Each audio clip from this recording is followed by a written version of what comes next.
오늘 우리가 함께 보실 하나님 말씀은 출애굽기 20장 17절 말씀입니다. 구약성경 112페이지 전으로 있습니다. 출애굽기 20장 17절 말씀을 저와 여러분이 한 목소리로 합독하시겠습니다. 내 이웃의 집을 탐내지 말라. 내 이웃의 아내나 그의 남종이나 그의 여종이나 그의 소나 그의 낙이나 무릇 내 이웃의 소유를 탐내지 말라. 아멘. 함께 읽은 오늘 본문의 말씀을 가지고 십계명 10번째 마지막 시간 만족되신 하나님이란 제목으로 말씀 나누도록 하겠습니다. 십계명 시리즈의 마지막 설교입니다. 10주 동안 이 말씀의 여정을 걸어오면서 십계명을 더 많이 이해하고 사랑하게 되셨기를 바랍니다. 설교를 준비하는 제 자신이 설교의 이 십계명에 대해서 더 많이 알게 된 은혜를 경험했음을 고백합니다. 이제까지 강조해 왔듯이 십계명의 핵심은 무엇입니까? 사랑이에요. 사랑입니다. 하나님은 자녀로 택하여 부르신 성도가 실체가 아닌 행복이나 안전이나 번성함에 미혹되지 않기를 원하십니다. 진정한 행복과 안전 그리고 번성함은 오직 하나님이시고 그 하나님과 사랑 안에 동행하는 것이 자녀가 걷는 신앙 걸음의 기초입니다. 그렇기 때문에 십계명을 통해서 어떻게 하나님을 사랑하고 어떻게 하나님과 함께 걸어갈 것인지를 가르쳐 오셨어요. 출애굽기에서 십계명이 신의 광야에서 주어지는 것은 그들이 광야를 지나서 약속의 땅에서 살 준비를 하도록 준비시키는 사랑이 그 가운데 있기 때문입니다. 430년이나 이방 나라, 그것도 온갖 우상과 탐욕을 따르며 살도록 부추기던 애굽에서 노예로 살았던 이스라엘 백성들은 그들의 육신과 함께 그들의 생각과 가치관도 함께 그 틀에 붙들려 살았을 것입니다. 그 땅에서는 사람이 이익을 얻기 위한 수단으로 혹은 기계처럼 그렇게 여겨지고 취급을 받았습니다. 이는 이스라엘 백성들이 당한 그 땅에서의 착취이자 고통이었지만 그 세계의 가치관과 체계 속에서 오래 살게 될 때 이스라엘 백성들도 남을 그런 시선으로 바라봤을 확률이 높습니다. 마치 이런 것과 같아요. 가정에서 부모의 폭력이나 알코올 중독의 문제로 시련을 겪은 자녀들이 나는 아빠처럼 살지 않을 거야, 나는 엄마처럼 살지 않을 거야, 나는 부모와 달리 살 거야를 부르짖어도 나중에 보면 어떻습니까? 똑같은 일들을 반복하는 것을 봅니다. 자녀들이 그것을 혐오하고 싫어하면서도 대물림되는 것을 보는 것이에요. 이유가 무엇이겠습니까? 보고 큰 것이 그것밖에 없어요. 그래서 문제가 생겼을 때 어떻게 하는 모습을 봤습니까? 부모가 알코올로 도망가고 폭력으로 그 문제를 해결해라 하는 모습을 봤기 때문에 자녀들도 같은 문제가 오면 그 문제로 넘어지는 것을 보게 됩니다. 그래서 하나님은 택하시고 구별하여 구원하신 자기 백성이 잘못된 믿음과 가치관에서 떠나 하나님과 동행하는 자유를 누리기를 원하셨어요. 그리고 하나님의 그 기대와 소망은 오늘 우리를 향해서도 다를 바가 없는 줄로 믿습니다. 우리가 자유롭게 하나님과 사랑 가운데 걷기를 원하세요. 특별히 우리 모두를 포함한 인간은 무엇에 붙들려 자유를 잃어버릴 때가 많습니까?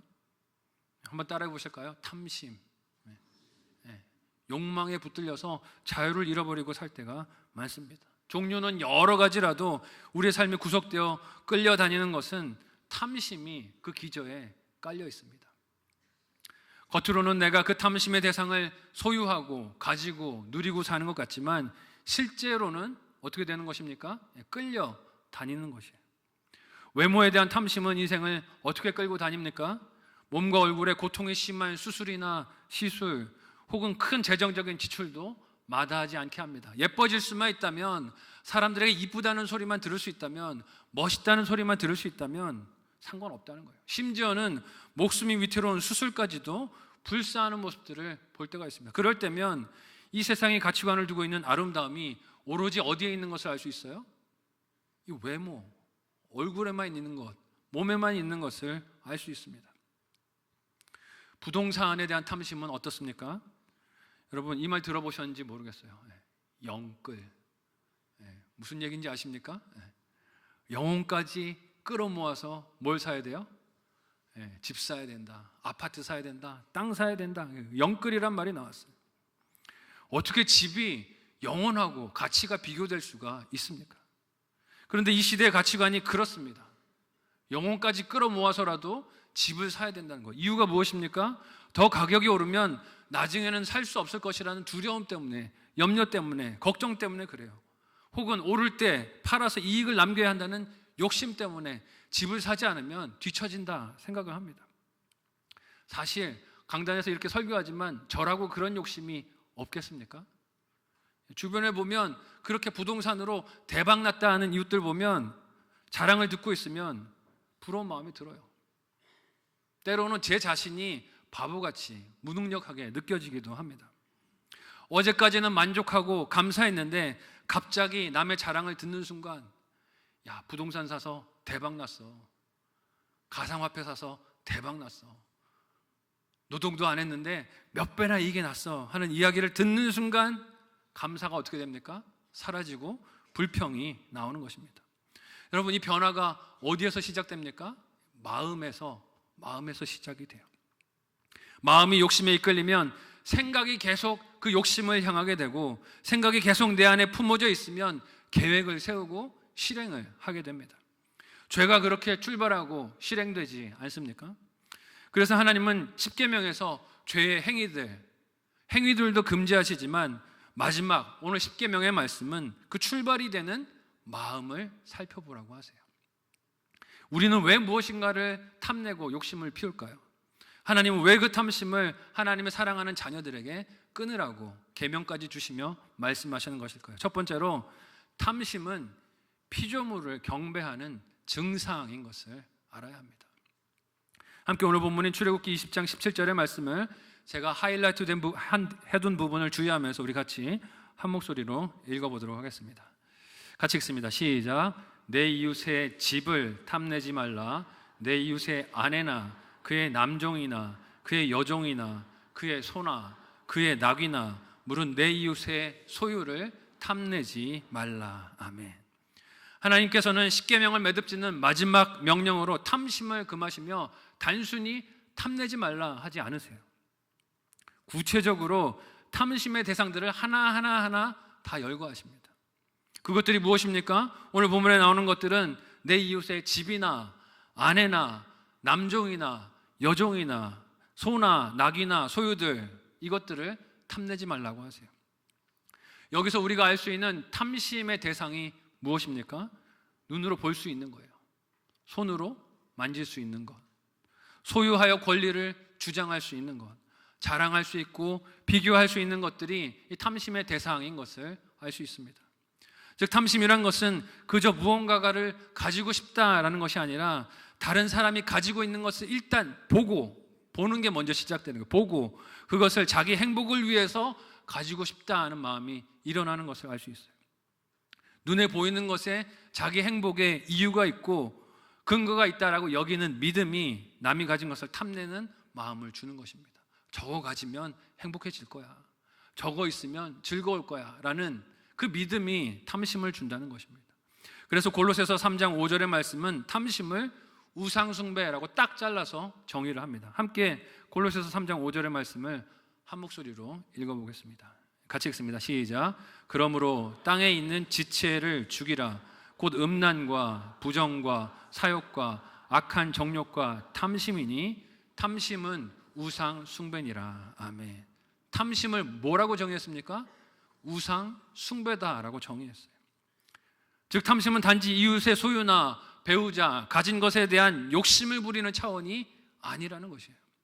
십계명 가장 서두에서 다뤘던 1계명과 2계명, 하나님 외에 다른 신들을 두는 것, 그리고 새긴 우상을 만들어 섬기는 죄와 이어지는 것이 탐심인 것을 알 수 있습니다. 여러분, 우상을 만드는 이유가 무엇입니까? 하나님도 내 소유를 삼고 싶기 때문이에요.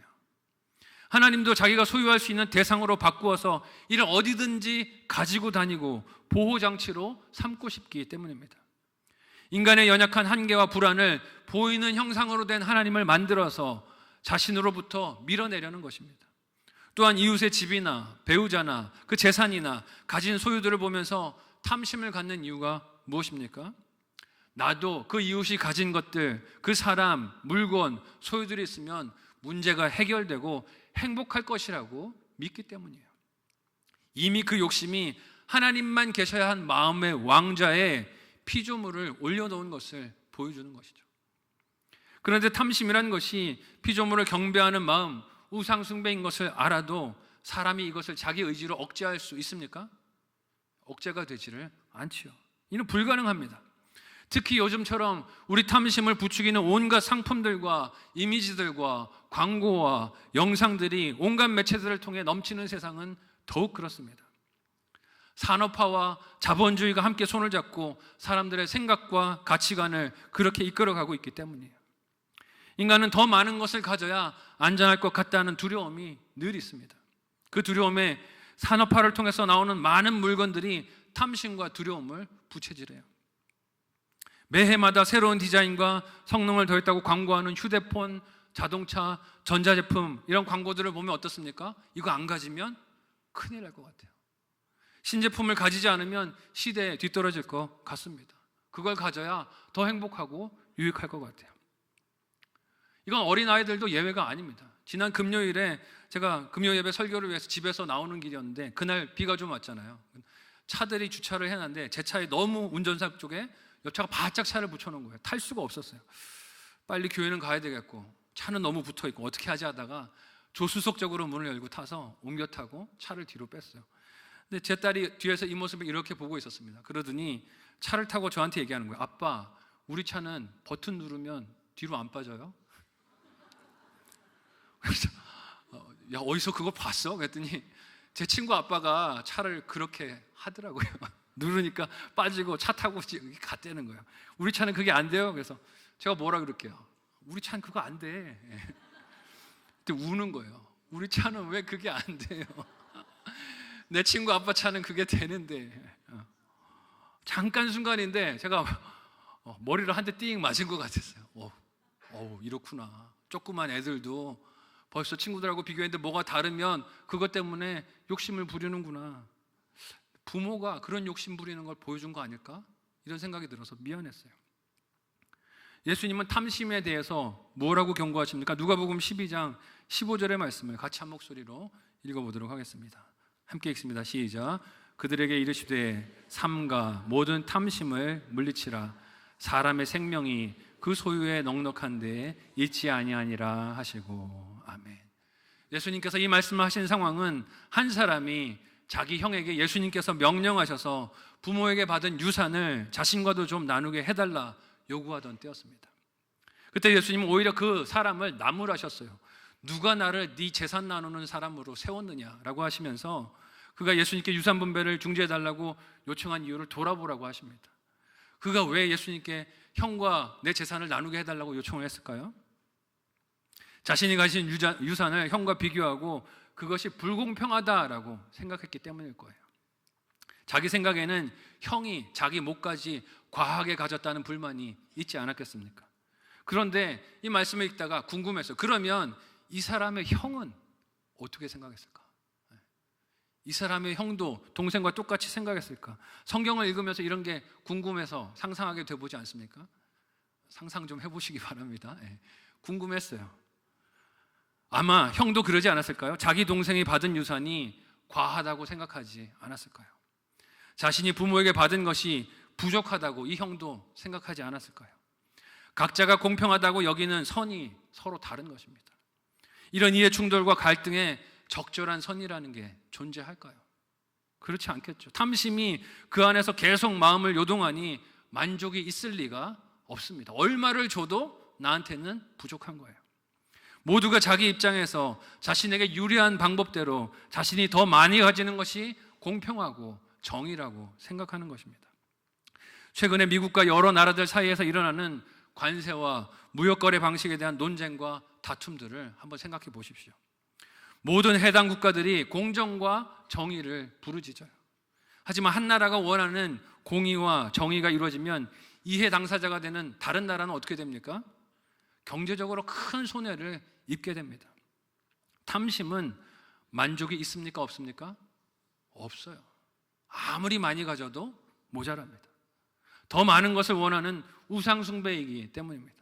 그래서 하나님은 10계명을 주시며 가장 첫 계명을 무엇이라고 말씀하셨습니까? 출애굽기 20장 3절의 말씀 우리 같이 한 목소리로 읽어보도록 하겠습니다. 같이 읽습니다. 시작. 너는 나 외에는 다른 신들을 내게 두지 말라. 아멘. 이 첫 번째 계명은 마지막 계명인 탐내지 말라는 말씀과도 같은 명령입니다. 다른 신들을 두지 말라는 것이에요. 행복을, 피조물들을 경배하며 소유하는 것에 두지 말라는 것입니다. 탐심은 단지 원하는 것을 가지려는 욕심이 아니라 내가 믿고 경배하고 찬양하고 따라가는 대상이 하나님이 아니라 다른 것임을, 피조물임을, 물질임을, 돈임을, 사람임을 보여주는 증상과도 같습니다. 말씀을 통해 내가 섬기는 대상을 분별하며 바른 길을 택하고 걸어가는 저와 여러분 모두가 되시기를 예수님의 이름으로 간절히 소원하고 축복합니다. 한번 생각하고 적용해 보시기를 바랍니다. 첫 번째 묵상 적용 질문을 드립니다. 첫 번째는요, 내 입에 감사와 불평 중에 어느 것이 많으십니까? 불평이라면 이유는 무엇일까요? 생각해 보시면 좋겠어요. 두 번째로 하나님께서 탐심을 가지지 말라라고 하신 것은 하나님만이 만족이 되시기 때문입니다. 우리가 탐심으로 눈에 보이는 것들을 소유하기 위해 전전긍긍하는 것은 하나님이 아닌 피조물을 더욱 의지하고 믿는 증상이라는 것을 말씀드렸어요. 피조물을 소유하고 통제하는 것처럼 보이지만 실상은 반대인 거예요. 지배당하고 통제당하고 끌려다니는 것입니다. 그렇다면 하나님은 왜 이 탐심을 금하시는 것일까요? 그것은 단지 탐심이 하나님 아닌 피조물을 경배하는 우상 숭배이고 많은 죄들의 출발점이 되기 때문만은 아닐 것이에요. 여러분, 우상 숭배하는 마음의 특징이 무엇일까요? 그 마음에 감사와 만족이 없다는 것입니다. 왜냐하면 언제나 내가 가진 것이 부족하고 모자라고 아쉽기 때문이에요. 그래서 우상을 만들어 자기 욕심대로 끌고 다니고 더 많은 것을 소유하게 해달라고 빌고 그 불안을 해소하기 위해 재물을 바치고 정성을 다합니다. 하지만 그렇게 해도 그 마음에 기쁨이 있습니까? 없어요. 더 가지지 못할까 봐 불안하고 조바심이 나고 두렵습니다. 계속해서 만족의 기준은 달라집니다. 더 많은 것을 가져야 한다는 집착에 마음이 사로잡힙니다. 이런 탐심은 하나님과의 관계를 단절시킬 수밖에 없습니다. 우리 주변을 한번 보세요. 타인이 볼 때는 이미 충분하게 소유가 있음에도 불구하고 끊임없이 더 많이 가진 사람과 자신을 비교하면서 불평을 쏟아내는 사람들이 많습니다. 나 자신도 그럴 때가 많지 않습니까? 이유가 무엇입니까? 왜냐하면 하나님께서 내게 주신 것들이 만족스럽지 않기 때문이에요. 더 많은 것이 필요하다는 내 기준과 내 생각이 하나님이 주신 것보다 앞서기 때문입니다. 하나님은 그 사랑하는 자녀가 이런 허망한 길, 잘못된 길로 가기를 원치 않으세요. 오늘 출애굽기 본문에서 말하는 이웃의 집이나 아내나 종들이나 가축들, 소유들을 인간들이 탐내는 이유가 무엇일까요? 나에게 주어진 것, 내가 보냄을 받은 자리, 그 자리가 100% 오르시고 좋으신 하나님께서 나에게 주신 적합한 기업이라는 믿음, 신뢰가 없기 때문이에요. 그러니 주변을 두리번거리고 저 사람이 가진 걸 내가 가져야 되는데 하는 마음으로 보는 것입니다. 그 불만과 비교의 전제에 하나님의 공정하지 못하다는 불신이 깔려 있는 것이에요. 하나님은 사랑하는 자기 자녀들이 하나님으로 진정한 만족을 누리기를 원하고 바라십니다. 그런 하나님의 기대는 시편 기자가 고백하는 이런 찬양을 할 때 하나님께 기쁨이 될 거예요. 시편 16편 5절에서 6절 말씀을 우리 다 같이 한 목소리로 읽어보도록 하겠습니다. 같이 읽습니다. 시작. 여호와는 나의 산업과 나의 잔의 소득이시니 나의 분깃을 지키시나이다. 내게 줄로 재어준 구역은 아름다운 곳에 있으며 나의 기업이 실로 아름답도다. 아멘. 이건 본문에서 시인의 마음이 어떻습니까? 하나님이 주신 것에 감사합니다. 하나님이 주신 것이 아름답습니다라고 고백하고 있어요. 그 눈은 탐심의 대상이 되는 이웃의 집이나 배우자나 소유들에 가 있는 것이 아니에요. 그것이 그의 만족의 이유가 아닙니다. 시인은 하나님이 자신의 산업이고 자기 잔의 소득이시라고 고백해요. 이는 자신에게 있는 모든 것들이 다 하나님이 주신 것이며 그 주신 것의 양이나 형태나 가치가 모두 자기 자신에게 가장 합당하고 아름다운 것을 고백하는 감사의 마음입니다. 6절에서 시인이 내게 줄로 재어주신 구역이라고 하는 말은 하나님께서 가나안을 정복한 이스라엘 백성의 각 지파에게 제비를 뽑아서 나눠주신 기업, 즉 땅을, 영토를 뜻하는 것이에요.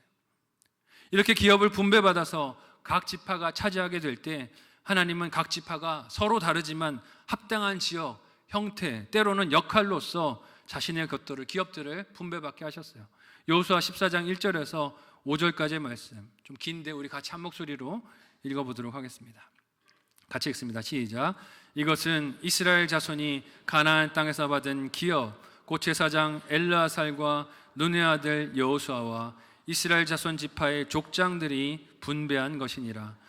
여호와께서 모세에게 명령하신 대로 그들의 기업을 제비 뽑아 9지파와 반 지파에게 주었으니 이는 2지파와 반 지파의 기업은 모세가 요단 저쪽에서 주었으며 레위 자손에게는 그들 가운데에서 기업을 주지 아니하였으니 이는 요셉의 자손이 므낫세와 에브라임의 2지파가 되었음이라. 이 땅에서 레위 사람에게 아무 분깃도 주지 아니하고 다만 거주할 성읍들과 가축과 재산을 위한 목초지만 주었으니 이스라엘 자손이 여호와께서 모세에게 명령하신 것과 같이 행하여 그 땅을 나누었더라. 아멘. 읽은 부분에서 이스라엘 각 지파가 받은 기업의 모습이 어떻습니까? 전부 다 달라요. 똑같지 않습니다. 지역도 다르고 크기도 다르고 위치도 다르고 각 지파들마다 특색도 다릅니다. 같은 영토가 하나도 없었어요. 심지어 레위 지파는 어떻습니까? 그들은 다른 지파들이 받았던 기업으로서의 영토가 있습니까? 없습니까? 없었어요. 그들은 기업으로서의 영토가 없었습니다. 만일 하나님의 이런 기업 분배를 인간의 탐심이나 비교의식으로 바라본다면 어떨까요? 하나님, 이의 있습니다. 옆에 지파는 땅 주고 왜 우리는 안 줍니까? 불공평하십니다. 이거는 잘못된 처사입니다. 시위하지 않겠습니까? 왜 다른 지파들에게는 모두 영토를 기업으로 주시면서 나에게는 같은 기업을 주지 않느냐고 원망과 불평을 할 것입니다. 여러분, 이렇게 똑같은 것을 받아도 탐심이 그 마음을 지배할 때와 하나님을 향한 믿음이 그 마음을 지배할 때 반응이 갈리는 것이에요. 탐심이 지배하면 무엇을 받아도 감사가 있습니까? 없습니까? 없어요. 감사가 없습니다. 뭘 줘도 감사하지 않아요. 만족이 없습니다. 내 기준의 공평과 정의를 부르짖으며 불행함이 그 마음을 채웁니다. 하지만 하나님과 그 신실하심을 신뢰하는 믿음이 그 마음을 채우면 어떻습니까? 뭘 받아도 감사합니다. 옆 사람에게 인사해 보겠습니다. 감사합니다. 네. 감사가 되는 거예요. 하나님의 신실하심을 믿으면, 오르심을 믿으면 뭘 받아도 감사합니다. 뭘 받아도 내게 주신 구역이 아름다운 것에 있음을 보입니다. 그것이 충분하고 나에게 가장 합당한 것입니다를 고백하는 감사가 그 마음을 채우게 되는 것입니다. 그렇다면 하나님께서 택하시고 자녀를 삼으신 사람들에게 탐심을 버리도록 계명을 주시며 하나님이 원하시는 바가 무엇이겠습니까? 통제나 억압이 아니라 진정한 이 행복을 찾고 누리는 것 아니겠습니까?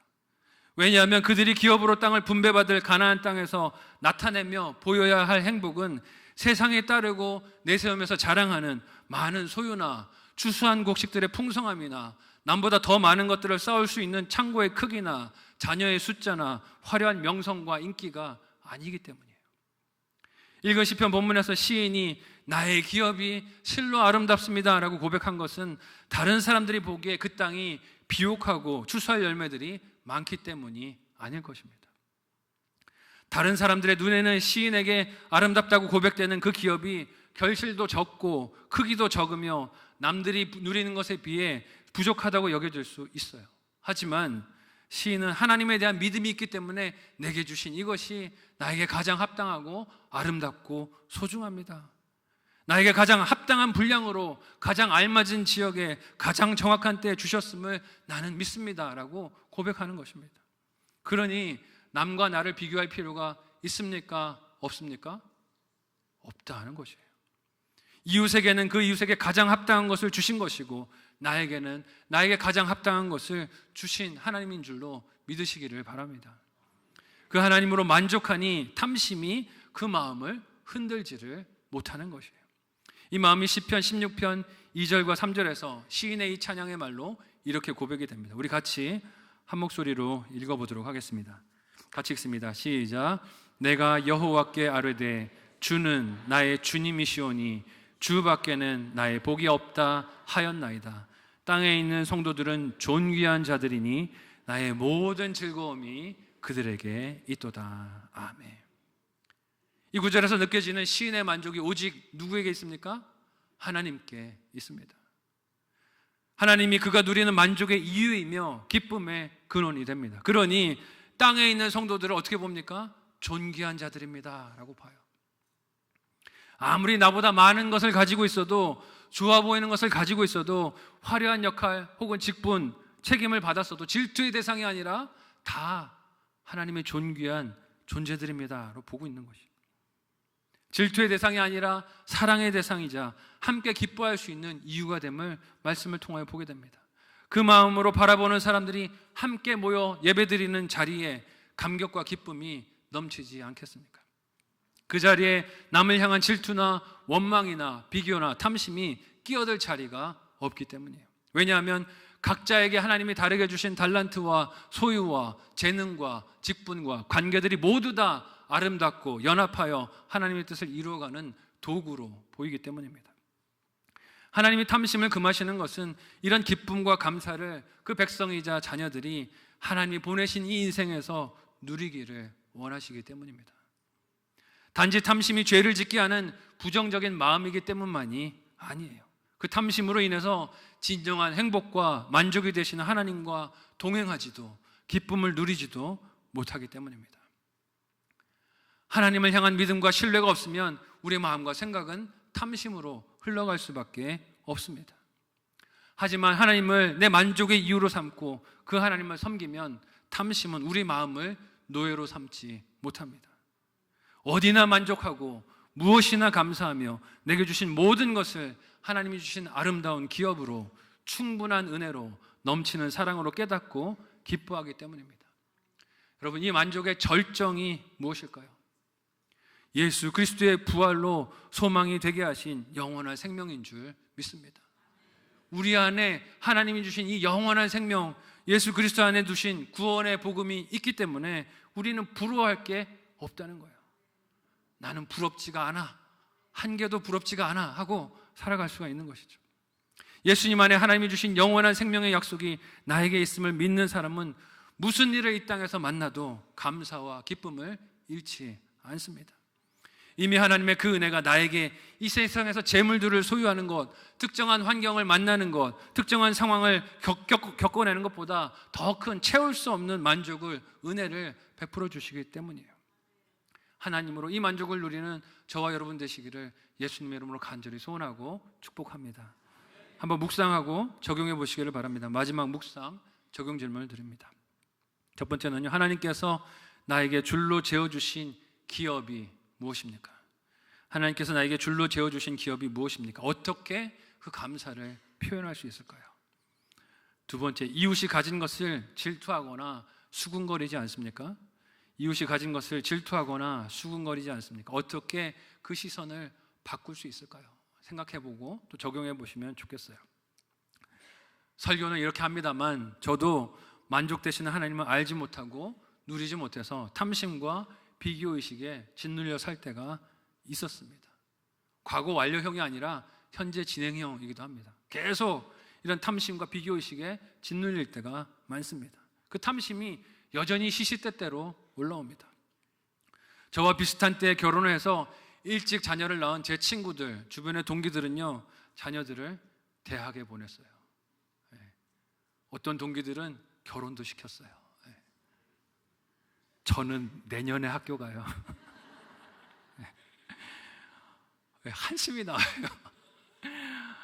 우리 가정을 향한 하나님의 타이밍은 왜 이렇게 더딘 것인지 섭섭한 마음이 생기곤 합니다. 내게 주신 아름다운 기업으로 보는 게 아니라 하나님 좀 늦으신 거 아니에요? 그렇게 보면 마음이 기쁨과 감사가 아니라 섭섭함이 밀려와요. 이것도 이웃의 자녀와 형편을 탐내는 마음이라는 것을 깨닫고 회개하게 됩니다. 성도들이나 지인들이 집을 장만해서 기뻐하면서 목사님 신방아 주세요, 예배 드려주세요. 우리 와서 이렇게 하나님께 감사하면서 예배 드리고 싶어요. 초청해 주시면 잘 되셨어요. 박수를 치며 기뻐하지만 제 마음 한켠에 무슨 마음이 올라올까요? 도대체 내 집은 언제? 아파트가 이렇게 주변에 많은데 도대체 내 거는 왜 하나가 없나? 이런 마음이 속에서 올라옵니다. 하나님께서 나에게 줄로 재어주신 기업보다 다른 사람의 기업을 부러워하는, 그리고 그 기업이 내 것이 되었으면 좋겠다라는 욕심이 주는 질투의 마음이 제 마음을 흔들 때가 많이 있어요. 이렇게 탐심에 이끌려 다니는 삶에 감사와 기쁨이 있겠습니까? 없지요. 계속 비교하면서 저 사람은 저만큼 주고 왜 저는 안 줍니까? 원망과 불평을 쏟습니다. 이를 아시고 그 백성을 사랑하시는 하나님은 십계명의 마지막 명령으로 무엇을 버리라고 하십니까? 탐심을 버리라고 하세요. 그 자녀의 진정한 행복과 생명은 소유의 넉넉함이 아니라 오직 누구에게만 있습니까? 하나님께만 있기 때문입니다. 광야에서 그 계명들을 하나님께 받은 이스라엘 백성들은 약속의 땅에서 하나님을 어떻게 사랑하며 어떻게 이웃을 사랑하며 함께 동행할 수 있는지를 알고 배우게 되었습니다. 지난 10주 동안 여정을 통해서 우리도 동일한 하나님을 사랑하는 방법, 이웃을 사랑하는 방법, 그것을 함께 배우며 말씀을 통해 알아왔어요. 세상의 인생을 사로잡아 끌고 가려는 탐심의 속임수를 분별하는 저와 여러분들이 되실 수 있기를 바랍니다. 그 속임수를 분별하고 멀리하라고 하나님이 말씀으로 우리에게 일러주세요. 내 이웃의 소유들을 탐내지 말아라. 오직 만족되시는 하나님과 사랑 안에 함께 걸으며 행복을 누리고 전하는 진정한 복음 증거의 삶이 되시기를 예수님의 이름으로 간절히 소원하고 축복합니다. 아멘. 함께 기도하겠습니다. 오늘 말씀을 기억하며 함께 기도할 때, 하나님, 우리에 있는 탐심이 창조주가 아닌 피조물을 갈망하고 경배하도록 유혹하는 이 세상 가운데서 하나님만 나의 만족되심을 믿음으로 고백하며 감사하는 삶이 되도록 우리를 도와 주시옵소서. 십계명을 통해 알게 하신 하나님을 사랑하고 이웃을 사랑하는 삶을 살아갈 수 있도록 성령 하나님께서 우리에게 힘과 기쁨, 은혜를 부어주시고 하나님의 도우심으로 일어나 하나님을 사랑하는 길로 걸어가는 우리의 삶이 되게 도와달라고 합심하여 함께 기도하겠습니다. 하나님 은혜를 감사합니다. 우리를 사랑하셔서 말씀을 허락하여 주시고 험한 이 땅, 광야 같은 이 세상을 살아가며 어떻게 하나님을 사랑하고 어떻게 이웃을 사랑할 수 있는지 일러주시니 감사합니다. 하나님, 우리의 만족되신 하나님으로 기뻐하고 감사하며 하나님 즐거워하는 우리의 삶이 되도록 도와주시옵소서. 하나님, 소유의 넉넉함이 그 생명을 주지 못한다고 말씀하셨사오니 우리가 분별하여 깨닫게 하여 주시고 하나님으로 만족하고 기뻐하며 감사로 걸어가는 하루하루 되도록 도와주시옵소서. 때로 두려움이 찾아옵니다. 걱정과 염려가 우리의 마음을 사로잡습니다. 가지지 못하고 남들보다 비교할 때 적은 것 때문에 마음에 염려가 찾아오지만 하나님, 나에게 충분하게 채우시고 가장 합당한 걸로 인도하시는 하나님을 믿음으로 바라보고 감사하는 우리의 삶이 되도록 도와주시옵소서. 하나님, 메마른 땅을 걸어가도 늘 하나님이 동행하여 주시오니 하나님께 감사드리며 영광 돌리는 우리가 되도록 도와주옵소서. 감사하며 예수님의 이름으로 기도하옵나이다. 아멘. 하나님, 은혜를 감사합니다. 우리를 사랑하셔서 탐심에 이끌려 다니지 말라고 하나님만 경배하고 하나님만 예배하며 그렇게 진짜 기쁨의 길, 행복의 길로 걸어가라고 우리에게 사랑의 음성을 들려주시니 감사합니다. 그 말씀을 따라 사랑을 따라 순종하여 걸어가며 이 세상에 참된 행복과 기쁨을 보일 수 있는 하나님의 자녀들 되도록 도와주시옵소서. 그래서 이 복음을 궁금하게 여기는 이웃들에게 진정한 복음의 능력을 전하는 하나님의 자녀들, 복음의 청지기들 다 되도록 인도하여 주옵소서. 감사하며 예수님의 이름으로 기도합니다. 아멘.